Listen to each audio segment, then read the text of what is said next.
teman-teman semuanya, perkenalkan, saya Giovanna Rosalia Prawira, mewakili teman-teman sekelompok saya, yaitu Arisa Fitri, Dwi Putri Sri Rahayu, dan Hanifatul Muslimah.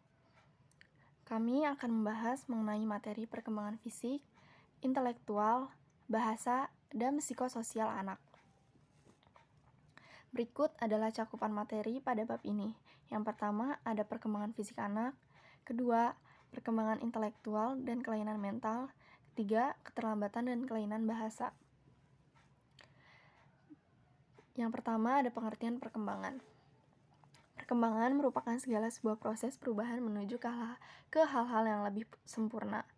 Oleh karena itu, pada setiap fasenya, seorang individu mesti sukses melakukan tugas-tugas perkembangannya, tahap demi tahap. Menurut pakar sosiologi, tiap-tiap manusia memiliki tempo atau waktu dan irama perkembangan yang tidak sama. 1. Perkembangan fisik anak. Perkembangan fisik, atau yang disebut juga pertumbuhan biologis, merupakan salah satu aspek penting dari perkembangan individu, menurut Seifert dan Hoffnung tahun 1994. Perkembangan fisik meliputi perubahan-perubahan dalam tubuh, seperti pertumbuhan otak, sistem saraf, organ-organ indrawi, pertambahan tinggi dan berat, hormon, dan lain-lain. Dan perubahan-perubahan dalam cara-cara individu dalam menggunakan tubuhnya, seperti perkembangan keterampilan motorik dan perkembangan seksual, serta perubahan-perubahan dalam kemampuan fisik, seperti penurunan fungsi jantung, penglihatan, dan sebagainya.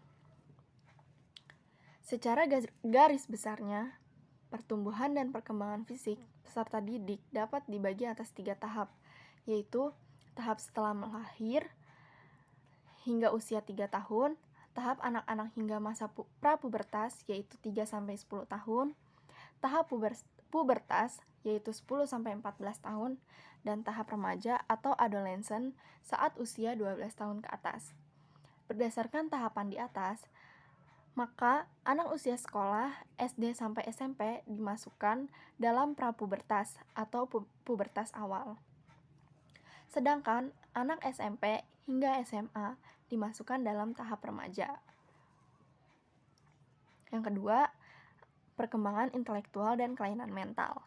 Perkembangan intelektual atau sering juga disebut perkembangan intelligence atau perkembangan kognitif merupakan hal yang sangat penting dalam perkembangan individu manusia. Karena dengan intelektual yang dimilikinya, manusia dicap sebagai makhluk yang sempurna bila dibandingkan dengan makhluk Tuhan yang lainnya. Dengan intelektualnya ini, manusia dapat membedakan mana yang baik dan mana yang buruk. Berikut ada beberapa aspek perkembangan intelektual pada usia kanak-kanak. 1. Perkembangan kognitif. Tahap operasi konkret Piaget. Menurut Piaget, anak usia antara 5-7 tahun telah memasuki tahap operasi konkret atau concrete operations, yaitu pada waktu anak dapat berpikir secara logis mengenai segala sesuatu. Pada umumnya, mereka pada tahap ini berusia sampai kira-kira 11 tahun. Yang kedua, ada berpikir operasional. Menurut Piaget, pada tahap ketiga, anak-anak mampu berpikir secara operasional.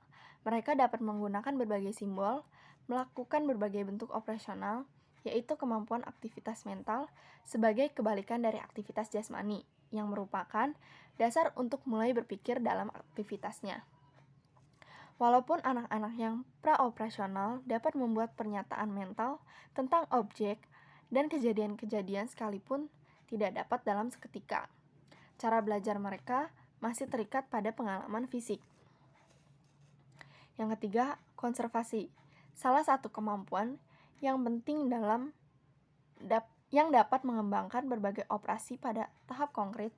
Dengan kata lain, konservasi adalah kemampuan untuk mengenal atau mengetahui bahwa dua bilangan yang sama akan tetap sama dalam substansi berat atau volume, selama tidak ditambah atau dikurangi. Yang keempat, bagaimana konservasi dikembangkan. Pada umumnya, anak-anak bergerak dengan melalui 3 tahapan dalam menguasai konservasi, sebagaimana dikemukakan di atas. Tahap pertama, anak-anak praoperasional gagal mengkonservasi. Mereka memusatkan perhatian pada suatu aspek dalam situasi tertentu. Mereka belum mengerti bahwa tempat penyimpanan bola dapat diisi dengan bola lebih dari satu. Sebab, anak-anak praoperasional tidak mengerti tentang konsep perubahan.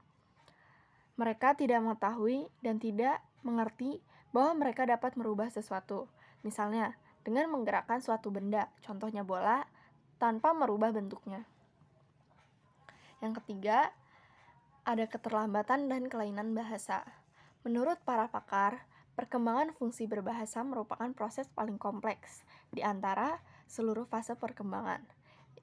Ini menurut Hardiono Pusponegoro tahun 2003. Fungsi berbahasa seringkali menjadi indikator paling baik dari ada tidaknya gangguan perkembangan intelek. Bersama-sama dengan perkembangan sensori motorik, perkembangan fungsi bahasa akan menjadi fungsi perkembangan sosial. Perkembangan bahasa memerlukan fungsi reseptif dan ekspresif. Fungsi reseptif adalah kemampuan anak untuk mengenal dan bereaksi terhadap seseorang, terhadap kejadian lingkungan sekitarnya, mengerti maksud mimik dan nada suara, dan mengerti kata-kata. Fungsi ekspresif adalah kemampuan anak untuk mengutarakan pikirannya, dimulai dari komunikasi preverbal atau sebelum anak-anak dapat berbicara, komunikasi dengan ekspresi wajah, gerakan tubuh, dan akhirnya menggunakan kata-kata. Seorang anak mengalami keterlambatan perkembangan bahasa jika 1. Tidak mau tersenyum sosial sampai 10 minggu. 2. Tidak mengeluarkan suara berbagai jawaban pada usia 3 bulan. 3. Tidak ada perhatian terhadap sekitar sampai usia 8 bulan. Yang keempat, tidak bicara sampai usia 15 bulan. Yang kelima, tidak mengucapkan 3-4 kata sampai usia 20 bulan. Penyebab gangguan bicara dan bahasa ini antara lain: 1. Sistem syaraf otak atau sistem syaraf pusat, termasuk ini adalah kelainan mental, autism, gangguan perhatian, serta kerusakan otak.